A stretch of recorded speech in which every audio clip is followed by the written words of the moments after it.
you all for coming, and thank you to everyone who has been with us the past 3 weeks. They have been difficult, but you've strengthened us as a family and as a country. Most people know Jacob Oulanyah, the politician, but today I want to shine light on Jacob Oulanyah, the father. He was a family man who would always put family first. He was a man with his priorities in check.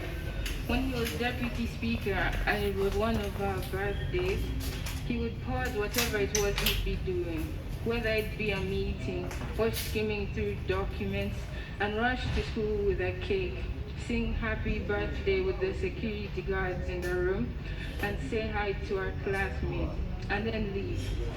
And my classmates would go, "Atim, your daddy is so cool." And I would say, "Yes, that's my daddy." He always had the intention to make people laugh. And back in the day, people would always at least crack a smile at least once. Like on my 13th birthday, when we were dancing, and he came up to the stage and decided to show some of his moves and his breakdancing skills, and he made us all laugh. He was always willing to learn and do things that us kids did. We convinced him to get on a roller coaster in Dubai. Only time he refused was when I'd asked him to go on the Newport Bay, which is this huge water slide in Dubai. And his response was, "I already have it in my face. I don't need to leave to prove it." The first time I flew first class with him, they asked me what time I wanted to shower. I told them to first ask Daddy, because I knew if he went in first and came back, it was safe. He was my safe space. My father was a man of God. Christ was a recurring theme at home. He would say grace together with us every night before bed. God was the center of his life, and because of that, he became the center of ours. The other day, someone asked me if he ever had time for us within his busy schedule. Daddy was always there. While many of you knew him as your speaker, deputy speaker, and all the other titles he had, when he got home and we ran to welcome him from the stairs and he changed into his shorts and shirt, he stripped off all his titles and was Daddy. He was a humble man.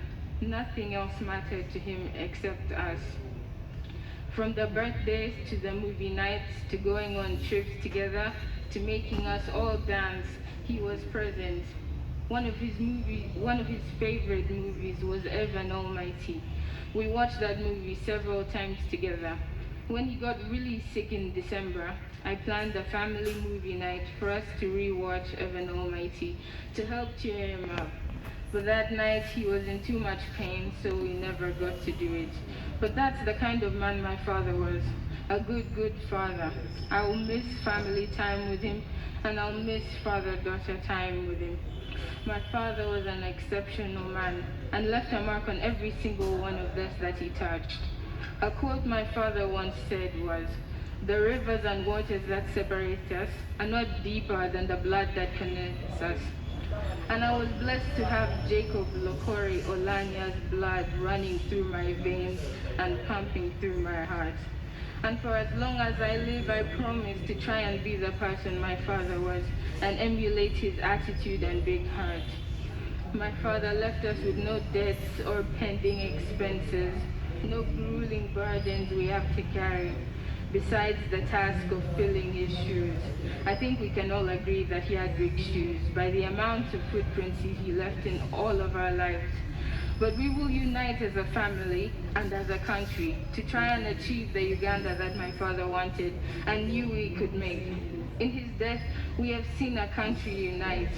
This is the type of unity he craved from us Ugandans. So let's keep this unity and not let it fade out. Daddy, as we put you to rest, I promise you this. I will become the woman you wanted me to become. I will work hard in everything I do, the Oulanyah way. I will continue the work you started and do it to the best of my ability. I will be the pediatrician you always wanted me to be. I know your body is going in the ground, but your spirit will forever live in every single heart that you have touched. You weren't an ordinary man, you were extraordinary. No one will ever be Jacob Oulanyah, and that's the truth. He came, he worked hard, he laughed, he lived, and now it's time he rests. The Lord has called Daddy to be with him, and we'll meet him again later. But for now, we have his children, what he taught us, and the country and what he taught us. Daddy, say hi to Mommy for me, because today I gained another angel. Thank you. Respected capacities to in the respect of time. My name is Harold Adio Oulanyah. I'm the son of Jacob Oulanyah and Dorothy. I have 4 ways to describe my father. My father was wise. My father was kind. My father was charismatic, but he was also strong. He was one of the strongest people I knew, which was why people said, don't mess with Jacob Oulanyah, you will feel fire. The last time I spoke to my father was March 5th, my birthday. He didn't speak. I merely answered the phone, and he started singing happy birthday to me. He sang the full song, said he loved me, take care of yourself and your younger siblings. I said I loved him, take care, I expect a full recovery. He said you'll see me soon, jumping for joy to see you after so long. And then we hung up. That was the last time I spoke to my father. My father was a kind man. He never let his positions get to his head.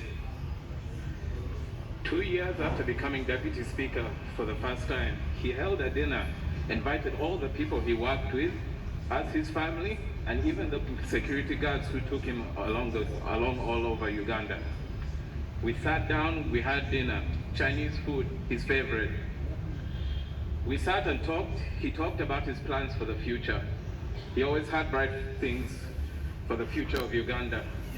He was a patriotic man from the very beginning to the very end. He thought about his family, his country, his friends. Respected mourners, my father was not a selfish man. You can see from the things he did. My father was not a fool. He was not. A fool cannot come from a village in northern Uganda and make his way up to the third most important person in the country, the Speaker of Parliament. I want all of us today to bury my father with the respect, honor, and dignity that he deserved. My name is Harold Adio Oulanyah. My family has gained an exceptional guardian angel in my father, but we already had one from my mother, the one we lost almost 13 years ago. Now they are both watching over us, and I know that we're going to be fine. Thank you very much for attending today.